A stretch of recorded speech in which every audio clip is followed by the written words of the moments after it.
Saya menduga semua korban tewas bunuh diri dengan racun yang sama yang akan diberikan kepada Gusti Prabu.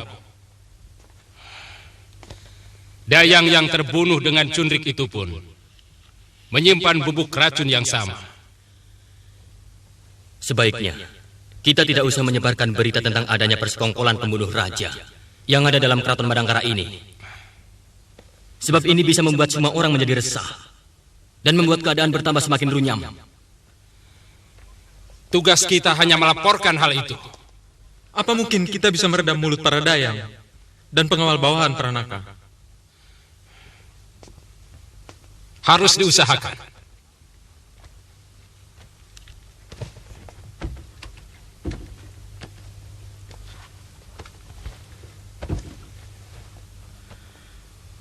Hamba akan mengatasinya, Gusti Senopati. Mereka akan hamba tahan secara halus dalam salah satu asrama kesatriaan, tanpa mereka merasa ditahan. Lalu, mengenai para dayang itu, akan hamba sumpah untuk bungkam. Biasanya, wanita-wanita tua sangat takut kepada Dewata kalau berani melanggar sumpahnya, Gusti. Ya, itu bagus.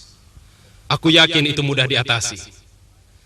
Masalah yang lebih penting, dari mana kita mulai melakukan penyelidikan untuk membongkar komplotan ini? Kita harus tahu dulu latar belakang Tumenggung Rasta. Sebab, untuk sementara dia menjadi kunci dalam peristiwa ini. Ya, setahu saya, dia anggota setia dari pasukan Madangkara. Semenjak pasukan Paman Aragani dan Paman Kalamenda berada di Bojong Setu. Dia anak Wasrap, telik sandi kita, yang menyamar sebagai pemilik warung di Madangkara pada zaman itu. Kalau saja Durgalapati masih hidup, kita tidak perlu repot mencarinya. Pasti dia yang melakukannya. Dialah ahli racun yang sangat kondang di kawasan barat. Hampir setara dengan Luh Karpo dari Kahuripan. Sedang jenis racun yang digunakan sama dengan milik Durgalapati. Maaf, Gusti Panglima. Hamba yakin pelaku utamanya adalah orang yang sama yang meracuni sungai. Bisa jadi. Kalau begitu, secepatnya kita susun tenaga telik sandi untuk menanggulangi kejadian ini. Kau sanggup melaksanakannya, Pranaka? Kalau Gusti semua menugaskan, hamba sanggup, Gusti. Bagus.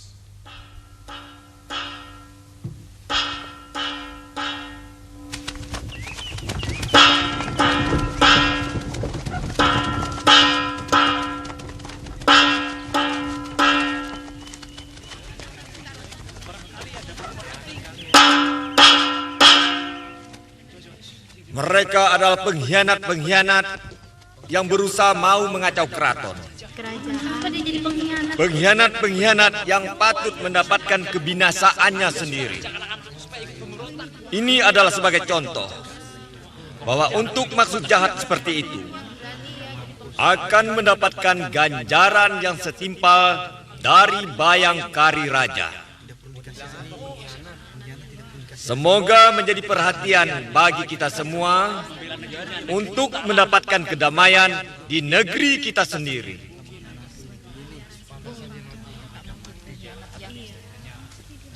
Penjara dulu.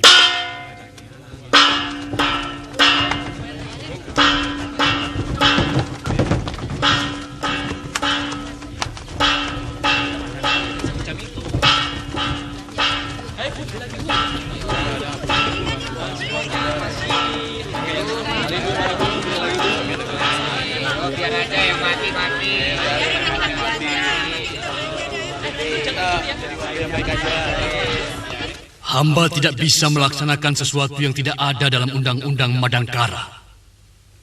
Tapi kalau Gusti ingin menutup sanggar tari itu, silakan. Itu wewenang Gusti. Karena hanya raja yang bisa berbuat tidak melalui undang-undang. Tapi tuduhan bahwa hamba ikut memiliki sanggar tari itu, terpaksa hamba tolak.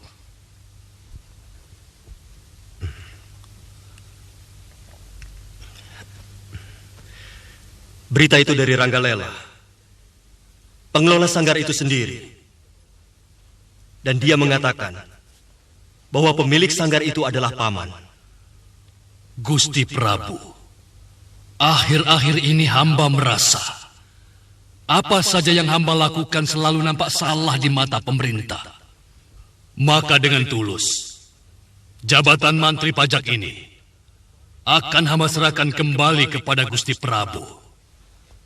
Di samping hamba sudah merasa letih menjadi pejabat, hamba tahu bahwa usia hamba sudah tidak cocok lagi untuk bekerja sama dengan anak-anak muda yang masih sangat gagah dan jauh lebih pandai. Sebenarnya Paman saya panggil hanya untuk mempertanggungjawabkan kejadian yang semakin menimbulkan kemelut di negeri kita tercinta ini. Terus terang, tempat hiburan mewah itu membuat iri rakyat kecil. Sehingga mereka menuduh badai kemarin adalah kutukan dewata. Karena para pejabat sudah banyak yang kerjanya hanya bersenang-senang. Itu berbahaya untuk ketentraman Madangkara. Jadi, maksud saya bukan untuk mengadili Paman, apalagi memecat. Tapi hamba merasa kesana tujuan itu. Hamba merasa dikucilkan.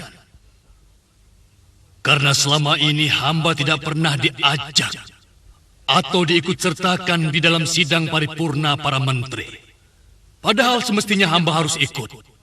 Ya, Paman berhak curiga. Meski tujuan kami bukan itu. Sama seperti Paman Aragani, yang juga salah paham dengan kebijaksanaan saya. Saya bisa maklum. Karena itu, keniatan hamba sudah tegas. Hamba akan mengundurkan diri.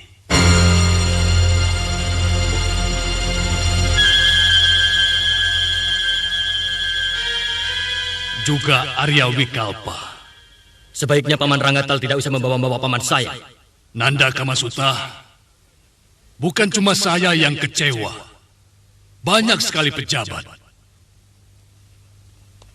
Pejabat tua yang ikut merasa terluka. Mereka merasa dikucilkan dari pemerintahan. Sementara mereka merasa mempunyai andil yang sangat besar sewaktu merebut negeri ini dari tangan penjajah Kuntala. Aku berhak tersinggung dan menentukan sikap, Kamasuta. Terus terang, Nanda Prabu kurang bijak dalam urusan ini. Paman sudah kena hasutan yang tidak bertanggung jawab. Gusti Prabu sama sekali tidak bermaksud melupakan jasa orang-orang tua. Bahkan sebaliknya. Kenyataannya, kami semua ini dilupakan. Tidak, Paman. Buktinya, semua bekas pejuang tua, bahkan almarhum ayahanda, dan juga Paman, selalu mendapat tunjangan gaji, bukan? Kamasuta, kami ini bukanlah kerbau yang sudah merasa senang kalau diberikan rumput yang cukup. Kami ingin lebih dari sekedar makan. Paman membutuhkan sanjungan sebagai pahlawan atau kekuasaan? Kedua-duanya. Karena itu adalah hak kami. Dan sekarang, kedua-duanya sudah direnggut dari kami. Seolah-olah hanya kalianlah dari golongan muda yang paling hebat, yang paling berjasa. Paman salah paham. Semuanya itu tidak benar.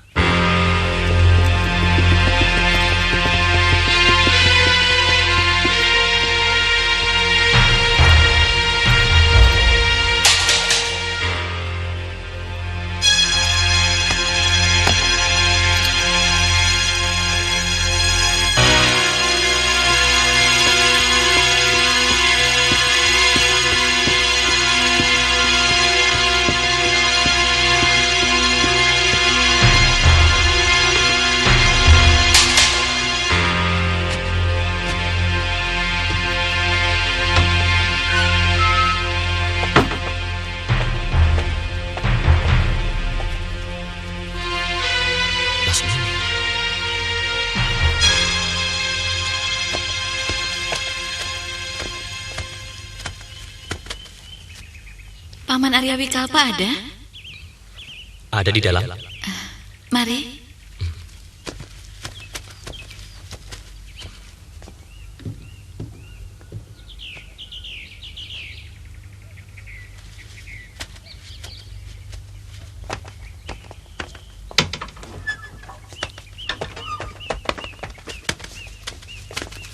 Semua tewas, dan Rasta terpaksa harus dibunuh karena dayang yang kita susupkan tertangkap basah.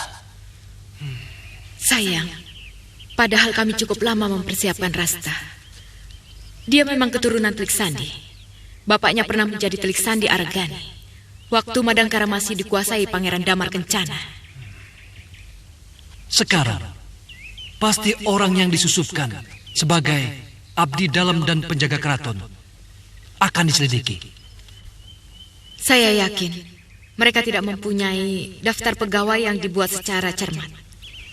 Tapi jelas, pekerjaan dengan menggunakan racun harus sudah kita lupakan. Karena dengan kejadian kemarin, Brahma pasti akan menggunakan tukang cicip makanan sebelum dia makan. Lalu, apa rencanamu yang berikutnya, Gede? Sementara kita harus tenang dulu. Kita tunggu laporan dari Rangit selanjutnya. Menurut dia, Ranggatal dan Arya Wikalpa sudah melepaskan jabatan mereka. Tapi Aragani masih ragu. Sedang putrinya yang bernama Lasmini berada di pihak Ranggatal. Kemungkinan Lesmana, kakaknya Lasmini, juga akan bergabung. Aku pernah dengar nama itu. Jelas, dulu dia pernah hampir dihukum mati oleh ayah Raden. Karena menjadi pembunuh gelap yang membantai para pemimpin Kuntala di Madangkara. Iya. Tapi berhasil diselamatkan oleh Brahma dan Aragani. Artinya, kita akan mendapatkan keuntungan dari menghangatnya pertentangan bekas-bekas pejuang dengan orang-orang pemerintahan Madangkara. Lalu? Kita tunggu saja sampai saat waktu yang paling tepat tiba.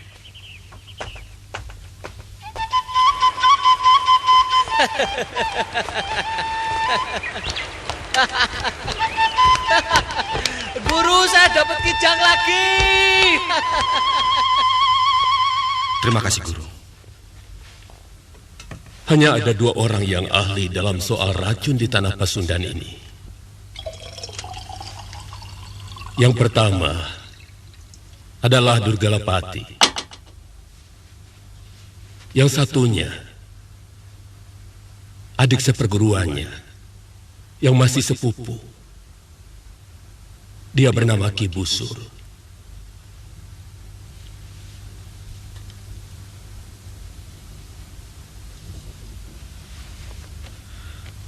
Sungguh saya akan mendapat malu kalau tugas ini tidak mampu saya laksanakan, Guru.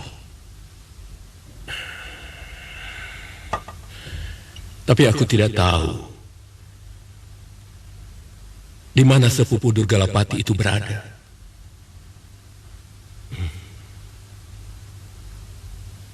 Dulu, dia pernah membangun padepokan di Gunung Burangrang. Entah sekarang, dia juga seorang yang ilmunya memuja Guryang dan Banaspati. Pasti dia orangnya, Guru. Dia juga yang menyuruh para Guryang untuk mengobrak-abrik Madangkara. Guru, saya dapat kijang lagi. Adi Pranaka, kamu pulang. Kakang. Pranaka. Adi. Adi, seperti biasa akan aku gendong. Jangan, Kakang. Bagaimana pengabdianmu? Kamu sudah naik pangkat? Sudah. Atas bantuan Kakang menangkap Guryang tempo hari. Wah, kalau begitu akan kutangkapkan lagi Guryang-Guryang yang lain. Aku tahu sarang mereka di Gunung Burangrang. Bukan begitu, Kakang Abilawa. Guryang yang Kakang tangkap tempo hari adalah Guryang yang berani mengacau Madangkara. Oh, saya kira kalau bisa menangkap Guryang langsung naik pangkat. Pranaka, kamu belum melanjutkan ceritamu. Kamu bilang orang itu juga yang menyuruh Guryang untuk mengacau Madangkara. Benar, Guru. Dalam semedi saya, orang itu dengan anak buahnya menabur racun di sungai Citiis. Dan dia juga saya lihat menyuruh Guryang untuk menaburkan bencana.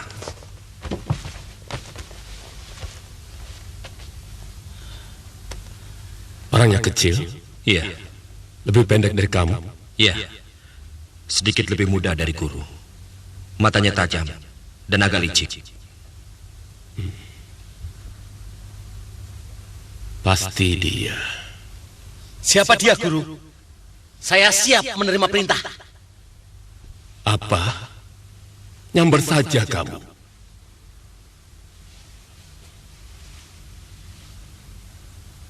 Orang itu pasti si Busur.